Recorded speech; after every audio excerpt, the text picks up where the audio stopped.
Augusto, em declarações anteriores você afirmou ser um ex-ateu. De que forma isso aconteceu e como foi essa transformação? Bom, muito provavelmente eu fui um dos ateus, um dos maiores ateus que já pisou nessa terra. Talvez mais do que Nietzsche, do que Sartre, do que Diderot, que era muito radical, do que Marx. Muitos deles foram antirreligiosos. Nietzsche, na verdade, era crítico da religião da época, que era exclusivista, arrogante e que não respeitava os diferentes. Não era, portanto, um ateu. Agora, como eu escrevo e pesquiso sobre a construção de pensamentos e o eu como gestor da mente humana, que são fronteiras novas e talvez uma das últimas fronteiras da ciência, para mim Deus era fruto de um cérebro apaixonado pela vida, que resistia ao caos na solidão de um túmulo. Então a ideia de Deus era construída por um cérebro apaixonado pela vida.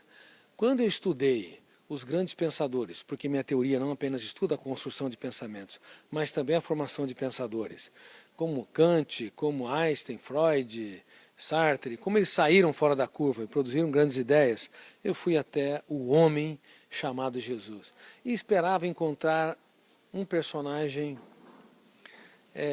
que fosse construído por um grupo de galileus que queriam um herói para romper o cárcere de Tibério César, o tirano imperador romano daquele tempo.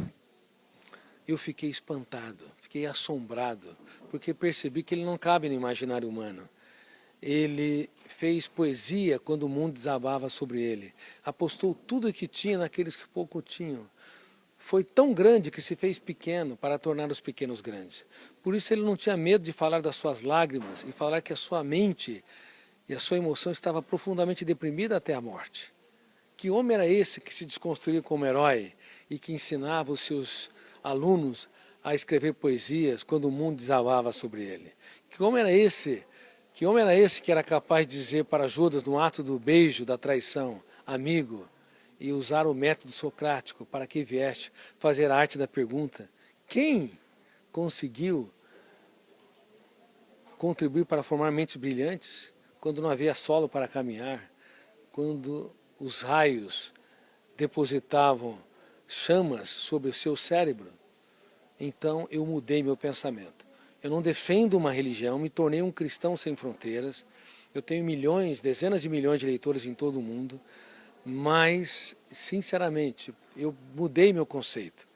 Para mim, a procura por Deus era fruto de um cérebro apequenado. Hoje eu considero que a procura por Deus é a busca de um cérebro que compreende que a vida é bela e breve no teatro do tempo, que aparece como gotas de orvalho na mais insidiosa manhã e se dissipa aos primeiros raios solares do tempo. É a busca pelo cintilar da existência, mesmo quando a nossa mente se silencia. Portanto, é muito belo, é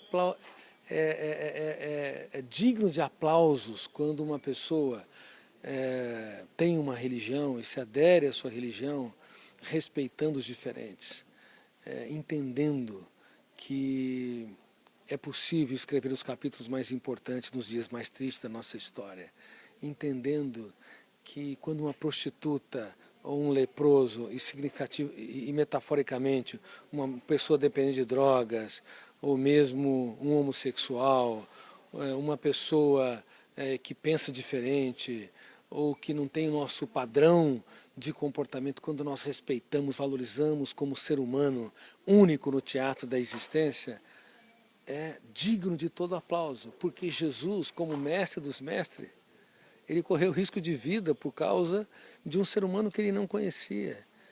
Ele deu tudo o que tinha para aqueles que pouco tinham. Ele trouxe os que estavam na margem da sociedade como ser humano. Você pode não concordar com eles, mas você respeita-os como ser humano e você aplaude a vida. Então, essa espiritualidade, ela é saudável para a mente humana.